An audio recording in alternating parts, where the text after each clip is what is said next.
Congratulations, everyone, on 50 years of operation at Stanton Station, and especially to those of you that are long-term employees and former employees, and those of you who were here at Stanton when the plant was started up. It's been many great years, many great experiences. I had the privilege of coming to work in May of 1976 for Ralph Sullivan, and Don Cullen was there at the time as well. We were soon joined by Dennis Grimm, and later by Al Galster, and a little later by Jim Ondrud, and so I had the chance to sit around and visit many times with those folks about the early days at Stanton Station. And I truly believe that Stanton Station was basically a very good pace-setting plant.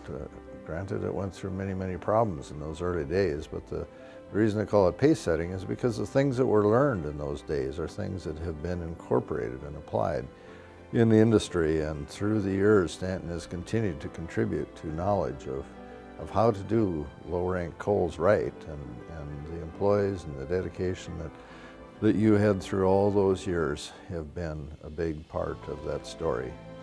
And we think of people like Glenn Seiler, who I understand walked those fields and that area before the plants were even built in that area, having grown up there, and a lot of the rest of you who were from the nearby area and have many fond memories even of those days when the plant was being built. So congratulations to all of you current employees, all of the past employees, and thanks so much for all of you that are here today to celebrate with us.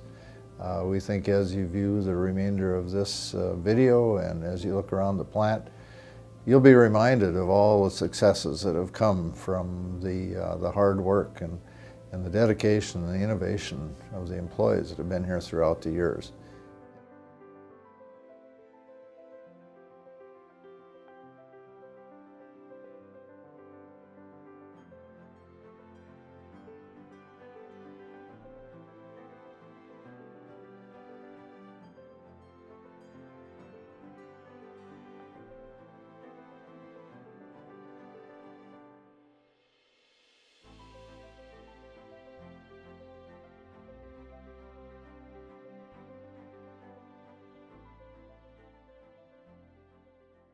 I was here when this plant started. You bet I was. Yeah, because we started it just prior to the end of the year. At that time, UPA, they borrowed the money to build the plant and the power lines under an agreement that they had to produce megawatts power before the end of 1966. And this plant was only half ready for that undertaking.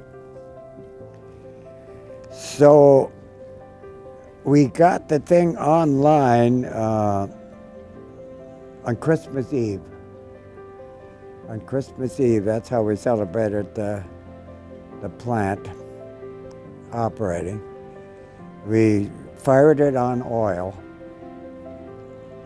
got the commitment done for UPA so that they generated some power prior to 1967. Well, initially, if you're looking at the very beginning, we had a lot of difficulties in the plant. It was very challenging, but also very educational, because if things start up and run smooth, you don't have the opportunity to learn. We had a lot of challenges here. The boiler primarily, it had difficulty burning this lignite. For Foster Wheeler, it was I'm pretty sure it was our first pulverized coal-fired boiler using lignite. So they were on a learning curve as well. This was a very bad type startup. We didn't have no motors to operate our dampers and all the things that are connected with getting this thing online. It was all done by hand. Everything put big extension rods on damper control, and then somebody would holler over the PA, a little more or a little less, and it was just hell to get this place started up. Yes, we learned a lot, because when we started there, most of us didn't know the difference between a boiler feed pump and an air compressor, and it was tough going. But through those times, the group of people we had working here, they all pitched in with ideas and elbow grease. They all did their part.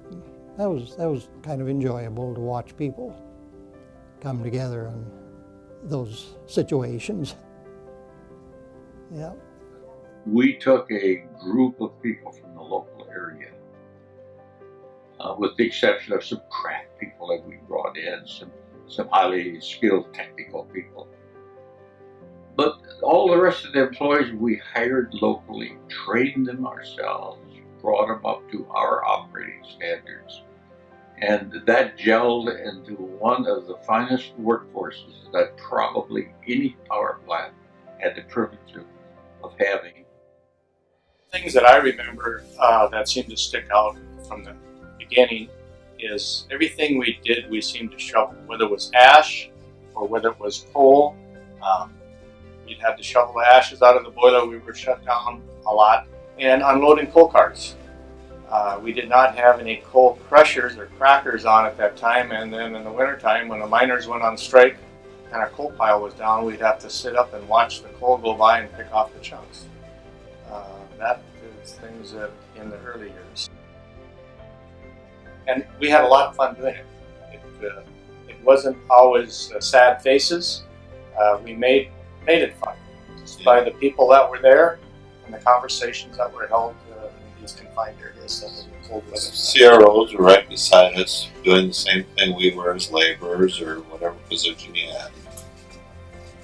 In '78, when they sent the rotor in to New York, we hauled all the coal that we were required by Indian Head Mine to take X number of tons of coal.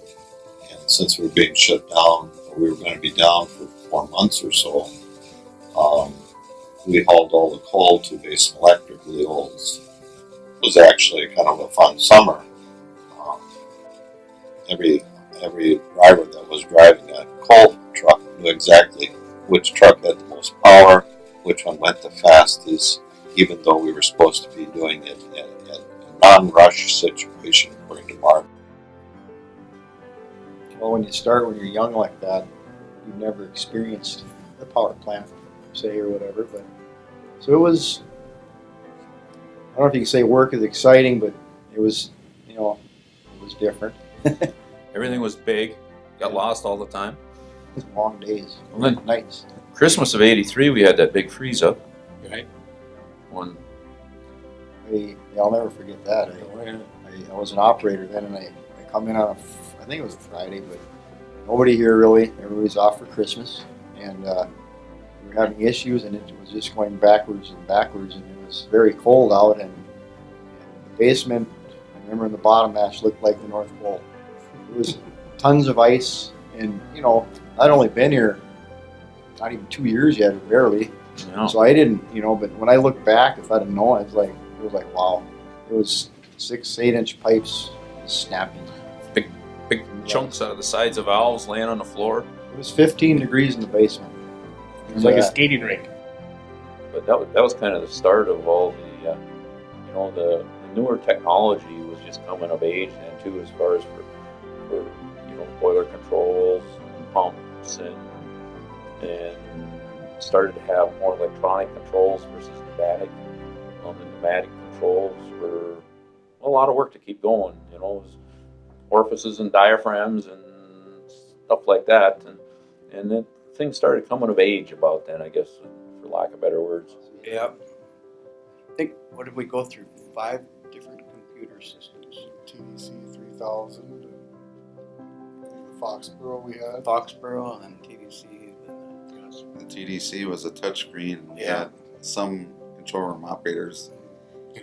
Once we moved from TDC to a mouse, There were some control room operators that couldn't get away from touching the monitors, so we had to slap their fingers a time or two. Yeah. And I think one of the best things that ever happened at that power plant was when the decision was made to build a second boiler. The company built the second boiler. The second boiler was brought into operation, and it functioned quite well right from the onset. And we were able to take the steam flow now from both boilers and blend them together and supply it to the single turbine generator. And this was one of the greatest things that happened at that power plant. That allowed that power plant the ability to function and operate and to come back up to its own operating standards that it needed to be at all those years. And that was probably the best achievement that received at that power plant. And I'm thinking back to the time when we switched to Powder River Basin fuel there from North Dakota lignite. And I thought at the time, wow, the employees are not gonna like this. I was wrong. They worked really hard to make that fuel work. There were some things we had to do. We got them done. The employees worked really hard to make that plant a good plant for Powder River Basin coal. It's really been a privilege for me to work with the Stanton employees. I've never seen a harder working, more dedicated, more skilled, more intelligent group of people than work at that power plant. And I've really enjoyed getting to know them over the years. You could say my best memory of the entire process out there was the people. Not only the people at the plant, but the support we got from management, upper level management out of the home office, and the people at the plant. Those two blended together gave us basically all of the talent that we needed to take that plant from where it was at the onset of operation to where it is today. And when you can do that, you've got to say that you've got highly skilled, qualified people working, and it's just was one of the things that I enjoyed the most. Of all of the things that I have missed since retiring, I think people. It's nice working at a smaller plant, I feel, because you have more personal relationships with people. It's almost like a family. And something's going on, you're going to be willing to help people out. And, I mean, it's just nice working with people you can get a relationship with and build a relationship. And it's been like that with most everybody out here. Become a family. You really have. 35 years with the same people is. Being that we were all shift workers, a lot of holidays were spent with each other instead of our families. The magic of Stanton Station has remained the same throughout its 50 years, and that is a dedicated and hardworking team. The plant has overcome major challenges every decade, and it has hosted some of the most innovative research among Midwest coal-based power plants. Stanton Station has not only served Great River Energy's members well, it has pushed the industry to new places. The discoveries that have occurred in Stanton, North Dakota have made power plants safer, cleaner, and more efficient throughout the country. The Stanton Station team has always embodied the member-first attitude that is so important for cooperatives. Even with the announcement of the plant's closure, employees accepted it with grace and professionalism, knowing it was in the best interests of our members. Stanton Station has been a big part of Great River Energy's success because of the pride employees bring to work every day. Thank you for 50 great years. I want to congratulate Great River Energy for 50 years of service, so we're proud of them. Congratulations, Stanton Station. Very happy to see the 50 years for you. So I'd like to take this opportunity to congratulate this facility on making it 50 years. And to all employees that participated in 50 years. Congratulations, Stanton, on 50 years. Congratulations, Stanton, on your 50 years of service. Congratulations on 50 years, Stanton Station.